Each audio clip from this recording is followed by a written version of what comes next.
రాష్ట్రంలోని కాంగ్రెస్ ప్రభుత్వం అమలు చేస్తున్న సన్నబియ్యం పంపిణీతో పేదల కడుపులు నిండుతున్నాయని రాష్ట్ర కాంగ్రెస్ పార్టీ అధ్యక్షురాలు మొగిలి సునీతారావు తెలిపారు. ఈ పథకంతో కాంగ్రెస్ పార్టీకి మేలు కలుగుతుందని అన్నారు. నల్గొండ పట్టణం 29వ వార్డు జమలగూడకు చెందిన సన్నబియ్యం లబ్ధిదారు వడ్డేపల్లి శ్రీ మహాలక్ష్మి నివాసంలో వారి కుటుంబ సభ్యులతో కలిసి మహిళా కాంగ్రెస్ రాష్ట్ర అధ్యక్షురాలు సునీతారావు భోజనం చేశారు. ఈ సందర్భంగా ఆమె మాట్లాడుతూ రాష్ట్రంలోని కాంగ్రెస్ ప్రభుత్వం ఎన్నో సంక్షేమ పథకాలను అమలు చేస్తుందని, మహిళలకు ఉచిత బస్సు ప్రయాణం, 500 రూపాయలకి గ్యాస్ సిలిండర్, 200 యూనిట్ల ఉచిత విద్యుత్, రేషన్ దుకాణాల ద్వారా సన్నబియ్యం పంపిణీ వంటి ఎన్నో పథకాలను అమలు చేస్తుందని, ఈ పథకాలతో ఎంతో మంది పేదలు లబ్ధి పొందుతున్నారని అన్నారు. సన్నబియ్యం పథకానికి ప్రజల నుండి మంచి స్పందన వస్తోందని, ఇందుకు పథకాన్ని ప్రవేశపెట్టిన ముఖ్యమంత్రి రేవంత్ రెడ్డికి, పౌర సరఫరాల శాఖ మంత్రి ఉత్తమ్ కుమార్ రెడ్డికి ధన్యవాదాలు తెలిపారు. ఈరోజు సన్నబియ్య ప్రోగ్రాం కార్యక్రమంలో పాల్గొనడం జరిగింది. దాంట్లో భాగంగా మా చెల్లె లక్ష్మి వాళ్ళ ఇంటికి నన్ను ఆహ్వానించారు.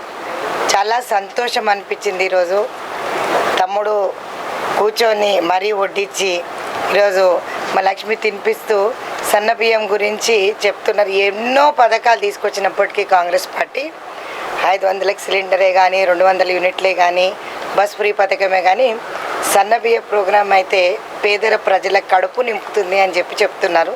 చాలా సంతోషం అనిపిస్తుంది. ఈరోజు వాళ్ళతో కలిసి నేను భోజనం చేశాను వాళ్ళ ఇంట్లో. అదేవిధంగా 3 నెలలకి సంబంధించిన రేషన్ కూడా తెచ్చుకున్నానని చెప్తున్నారు.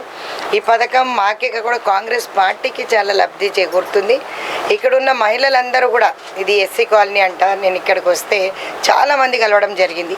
కానీ నిజంగా కూడా రేవంత్ రెడ్డి గారే కానీ, ఉత్తమ్ కుమార్ రెడ్డి గారే కానీ ప్రవేశపెట్టిన ఈ పథకానికి భారీ స్పందన వస్తున్నందుకు హృదయపూర్వక అభినందనలు తెలియజేస్తున్నాను. మళ్ళొకసారి వీళ్ళందరికీ కూడా నిజంగా వీళ్ళకి థ్యాంక్స్ చెప్పాలా, ఏం చెప్పాలో థ్యాంక్స్ చెప్పొద్దు, మనం అంత ఒకటే ఫ్యామిలీ అని అంటున్నారు.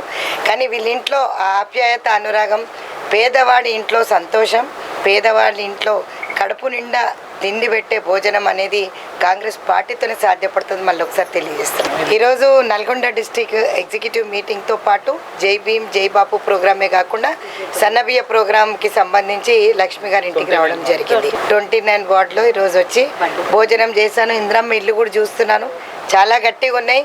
ఇప్పుడు పెట్టిన డబుల్ బెడ్రూమ్లు అయితే పెచ్చలు వేసిపోయినాయి. కానీ ఇంద్రమ్మ ఇల్లు చూస్తుంటే నిజంగానే మా అమ్మ వాళ్ళలో కూర్చొని తిన్నట్టుంది.